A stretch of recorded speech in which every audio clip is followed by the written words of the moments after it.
Sony 5580K 55 inch TV 80K, যে অসাধারণ সনির একটা মডেল,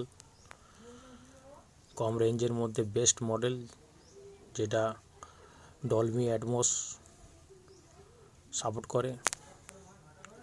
এখান থেকে সনির ডলবি অ্যাটমসের সমস্ত ফিচার এখান থেকে সাপোর্ট করে, বাকি লো কোয়ালিটির,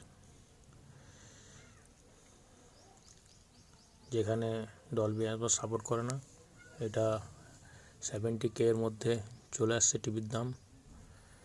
এটা 2022 80K ছিল, 2023 একটু কম পড়েছে এবং অ্যামাজন থেকে নিয়েছি। এখন তো অ্যামাজনে আউট অফ স্টক দেখাচ্ছে এবং মার্কেটের মধ্যেও টিভিটা অনেক খোঁজ খবর করেছিলাম, পাওয়া যায়নি। অসাধারণ এই টিভির অসাধারণ সাউন্ড কোয়ালিটি, পিকচার কোয়ালিটি এবং ডলবি